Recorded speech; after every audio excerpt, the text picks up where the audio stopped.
هل تبحث عن عمل أو تنتظر سداد دين أو تتمنى أن تتحسن أحوالك ولا تعرف من أين يأتي الفرج؟ هل تشعر أن الرزق ضيق؟ اسمع هذه الكلمات: هناك أعمال عظيمة جعلها الله من أسباب الخير والبركة، وليس المقصود أن نفعلها من أجل المال فقط، وإنما نتقرب بها إلى الله ونحسن الظن به ونسأله من فضله. أولاً، أكثر من الاستغفار. قال الله تعالى على لسان نوح عليه السلام: فقلت استغفروا ربكم إنه كان غفارا يرسل السماء عليكم مدرارا ويمددكم بأموال وبنين. فاجعل الاستغفار عادة في يومك، وأنت تعمل وأنت تمشي وأنت تنتظر.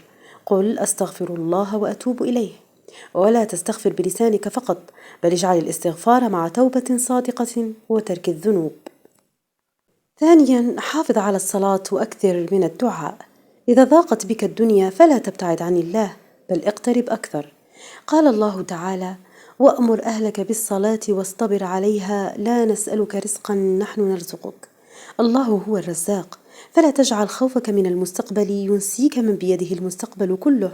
صلي وادعو الله واسأله من فضله وقل: يا رزاق ارزقني رزقا حلالا طيبا مباركا فيه، واغنني بفضلك عمن سواك. ثالثا، تصدق ولو بالقليل.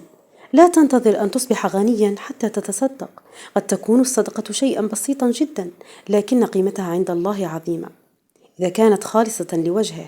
قال الله تعالى: وما أنفقتم من شيء فهو يخلفه.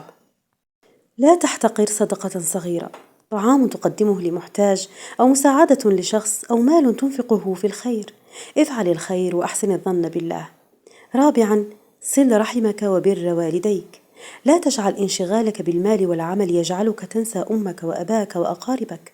قال رسول الله صلى الله عليه وسلم: من أحب أن يبسط له في رزقه وينسأ له في أثره فليصل رحمه.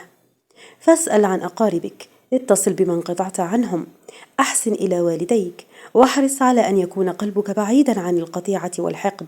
وتذكر: الرزق ليس مالا فقط، الرزق صحة، الرزق راحة بال، الرزق أهل يحبونك، الرزق بيت آمن، الرزق قلب مطمئن، والرزق أن يبارك الله لك فيما أعطاك. فلا تنظر فقط إلى ما ينقصك، وانظر أيضا إلى النعم التي تحيط بك. وفي النهاية، لا تجعل هذه الأعمال مجرد وسيلة للحصول على المال، بل اجعلها طريقا إلى الله. استغفر لأنك تحتاج إلى مغفرة الله، صل لأن الصلاة صلة بربك، تصدق ابتغاء وجه الله، وصل رحمك طاعة لله. ثم اسأل الله الرزق وأحسن الظن به، واسع في طلب الحلال.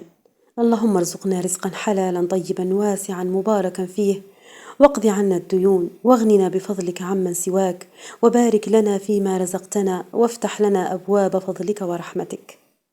استمر في السعي، واستمر في الدعاء، واستمر في الاستغفار، فربما يأتيك رزق من حيث لا تحتسب. والسلام عليكم ورحمة الله.